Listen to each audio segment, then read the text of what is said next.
Un saludo cordial al público en general. Mi nombre es Kerly Chamba, estudiante de la Universidad Central del Ecuador, Facultad de Jurisprudencia, Ciencias Políticas y Sociales, perteneciente a la carrera de Trabajo Social. En este momento realizaremos una reseña acerca del Comité contra la Tortura y mencionaremos sus puntos relevantes. Siendo así, empezaremos con una introducción.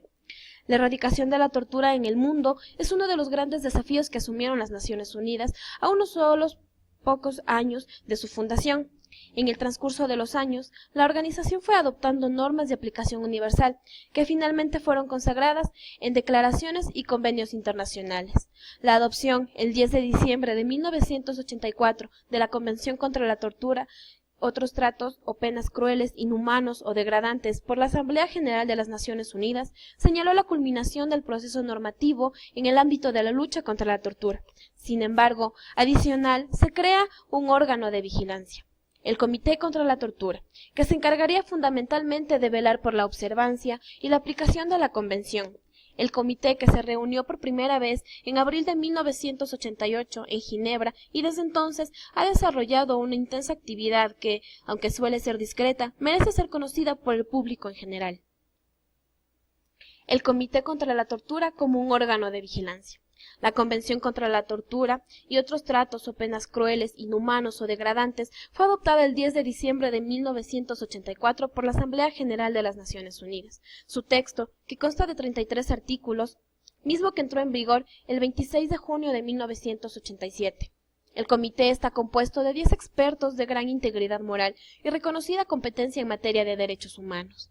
Los expertos, que deben ser nacionales de los Estados partes, son elegidos por estos en votación secreta. Funcionamiento del comité. El comité celebra normalmente 2 periodos de sesiones ordinarios cada año. También se puede convocar a periodos de sesiones extraordinarios por decisión del comité. El comité elige entre sus miembros a un presidente, 3 vicepresidentes y un relator. La mesa así constituida asume un mandato de 2 años, que puede renovarse. El comité presenta a los Estados partes y a la Asamblea General de las Naciones Unidas un informe anual sobre sus actividades. Los gastos ocasionados por las actividades del comité corren por cuenta de los Estados partes y se distribuyen entre ellos en proporción a sus contribuciones al presupuesto de las Naciones Unidas.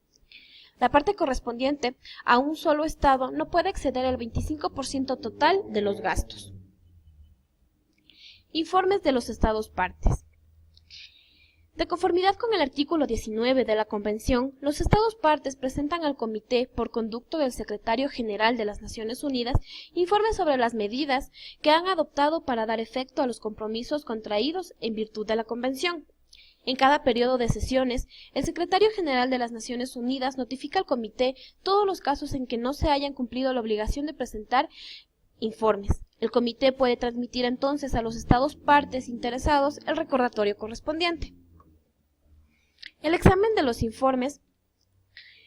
El Comité invita a los representantes de los Estados partes a asistir a las sesiones en que se examinan sus respectivos informes. Facultades de investigación del Comité. En virtud del artículo 20 de la Convención, el Comité es competente para recibir información e iniciar investigaciones sobre las denuncias de que se practica sistemáticamente la tortura en algún Estado parte. Este procedimiento, previsto en el artículo 20 de la Convención, está caracterizado por 2 elementos: el carácter confidencial y la búsqueda de la cooperación de los Estados partes interesados. La reunión de la información. El comité está facultado para recibir información sobre la práctica de la tortura. Si considera que la información recibida es fidedigna y parece indicar con fundamento que la tortura se practica sistemáticamente en el territorio de un Estado parte, el comité invita a ese Estado a cooperar en el examen de la información y a presentar sus observaciones al respecto. Si a su juicio la información obtenida lo justificare, el comité puede designar a uno o más de sus miembros para que realicen una investigación confidencial. En este caso, invita al Estado parte a que se trate a cooperar en la investigación. Una vez concluida la labor de investigación y previa consulta con el Estado parte interesado, el comité puede incluir una descripción sumaria de los resultados de la investigación en su informe anual. Denuncias entre estados.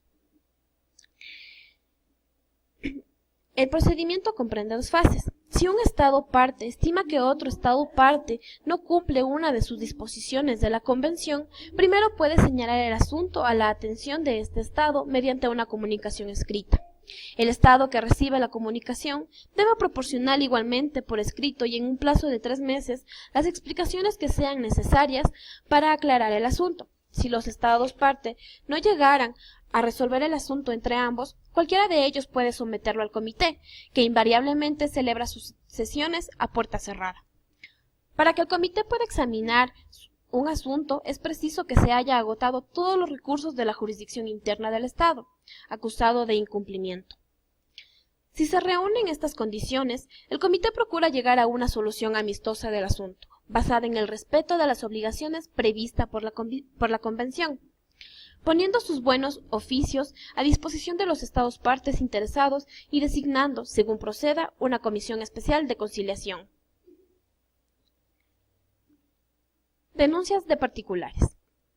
La Convención contra la Tortura reconoce a los particulares en determinadas circunstancias el derecho de denunciar ante el comité la transgresión por un estado parte de una o más de sus disposiciones. Para que el comité pueda recibir y examinar las comunicaciones de particulares contra los estados parte, los estados de que se trate deben haber reconocido expresamente su competencia en esta materia. Puede presentar una comunicación cualquier particular que afirme ser víctima de una violación de la Convención cometida por un Estado parte que haya aceptado la competencia del comité según lo dispuesto en el artículo 22 y que corresponda a la jurisdicción de éste. Si la presunta víctima no está en condiciones de presentar por sí misma la comunicación, puede actuar en su nombre sus parientes o representantes. Dentro de las condiciones de admisibilidad tenemos que ésta no debe ser anónima ni incompatible con las disposiciones de la Convención. No debe constituir un abuso del derecho a presentar una comunicación en virtud del artículo 22. Y por último, no debe haber sido o estar siendo examinado por otro órgano de investigación o de arreglo internacional. Si una comunicación es declarada inadmisible, el comité lo comunica a los interesados. Sin embargo, la decisión puede ser revisada si el comité recibe información que demuestre que ya no son aplicables las causas de inadmisibilidad. Si el comité decide que una comunicación es admisible, después de informar de su decisión al autor de la comunicación y de transmitir su texto al estado parte interesado, procede a examinar en el fondo de la comunicación. Durante el examen de admisibilidad o del fondo de una comunicación y antes de que se adopte cualquier decisión, el comité puede pedir al estado parte interesado que adopte medidas para evitar un posible daño irreparable a la presunta víctima de la violación. El procedimiento de examen concluye con la transmisión de las observaciones finales al autor de la comunicación y al estado parte interesado, que es invitado además por el comité a que informe sobre las medidas que adopta en conformidad a ellas. Cooperación con otros órganos. Existen otros mecanismos de lucha contra la tortura, tanto a nivel regional como a nivel mundial. Dentro de ellos tenemos, pues, a un relator especial sobre la tortura. El comité ha examinado muchas veces la cuestión de cooperar con el relator especial encargado de examinar las cuestiones relativas a la tortura en el mundo, así como las posibilidades de distribuir las tareas entre este último y el comité, con el objeto de evitar toda duplicación en el ejercicio de sus mandatos respectivos. Además, el comité ha establecido también las bases de su relación de trabajo con el Comité Europeo para la prevención de la tortura y de las penas o tratos inhumanos o degradantes. Objetivo de la Comisión contra la Tortura. En cierto sentido, su objetivo es remediar semejantes violaciones dejando constancia pública de que un Estado ha transgredido una o más disposiciones de la Convención en una tentativa de inducir al Estado responsable a reparar la violación. Es esta también la finalidad de otros instrumentos internacionales de derechos humanos concretados en el ámbito de las Naciones Unidas.